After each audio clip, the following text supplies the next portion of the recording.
ज़मानतनामा क्या होता है पार्ट 2। इस वीडियो में हम इस डॉक्यूमेंट को फिल करना सीखेंगे। ज़मानतनामा 2 हिस्सों पर मुश्तमिल होता है, पहला मुल्ज़िम के लिए और दूसरा ज़ामिन के लिए। पहले हिस्से में सबसे ऊपर आप अदालत का नाम लिखें, जिस भी अदालत में केस ज़ेरे समाअत है पूरा अदालत का नाम आएगा। उसके बाद आपने FIR नंबर और मुकदमा नंबर लिखना है और केस टाइटल, जिस भी टाइटल के साथ केस चल रहा है, सरकार बनाम अली, सरकार बनाम फैसल, सरकार बनाम उमर, जो भी आपका केस टाइटल है एग्जैक्टली आप वही यहाँ पर मेंशन करेंगे।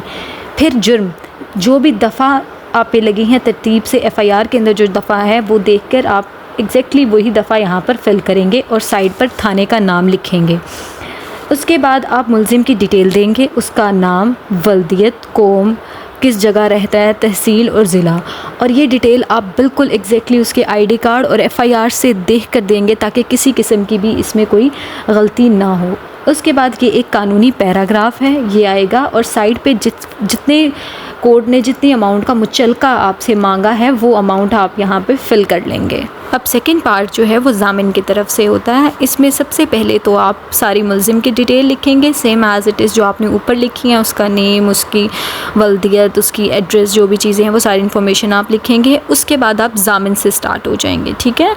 जो ज़मानत दे रहा है कि मैं, जहाँ से मैं आ रहा है ना उसके बाद से, फिर वहाँ पे उसका नाम, उसकी वल्दियत, उसकी कौम, उसके एड्रेस सतना के अंदर लिख के फिर कानूनी पैराग्राफ, और फिर जो जहाँ पे ये लाइंस बची हुई हैं यहाँ पे आप वही मुचलके की अमाउंट जो कोर्ट ने आपसे मांगी है और आपने ऊपर भी मेंशन की है उसी अमाउंट को यहाँ पे मेंशन करेंगे।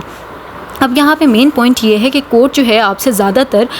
प्रॉपर्टी मांगती है, ठीक है, कि आप प्रॉपर्टी के डॉक्यूमेंट्स रखवाएं। तो अब आपकी प्रॉपर्टी है 5 लाख की, 10 लाख की, 20 लाख की, और कोर्ट ने आपसे 50,000, 60,000 या 70,000 का मुचलका मांगा है। तो अब आप जब प्रॉपर्टी दे रहे होते हैं तो आप जो है साइड पे अपनी प्रॉपर प्रॉपर्टी की डिटेल लिखें कि इसका खाता नंबर ये है, मौज़ा नंबर ये है, इतना रकबा है और इस रकबे की मालियत ये है, ताकि जब आप अपनी प्रॉपर्टी वापस ले रहे हों, आप ज़मानत कैंसिल करा रहे हो इन केस, या आपका अब ज़मानत की ज़रूरत नहीं है, आप डिस्चार्ज हो गए हैं, जब आप अपनी कोर्ट से अपनी चीज़ वापस ले रहे हैं जो आपने ज़मानत के तौर पे रखवाई थी, तो उसमें आपको किसी किस्म की भी कानूनी कोई भी मुश्किल पेश ना आए। तो आप यहाँ पे मुकम्मल तौर पे अपनी यहाँ पे प्रॉपर्टी की साइड पे डिटेल दे दें कि मुझसे 50,000 का मुचलका मांगा गया था, उसके लिए मैंने 5 लाख या 10 लाख की प्रॉपर्टी एज आ ज़मानत, एज आ श्योरिटी रखवाई है आपके पास, ठीक है। फिर साइड पे आप CNIC लिखेंगे मुल्ज़िम का, और यहाँ पे साइड कॉर्नर पे आप तस्दीक कराएंगे वकील की, ठीक है, और ये आपका ज़मानतनामा मुकम्मल हो गया।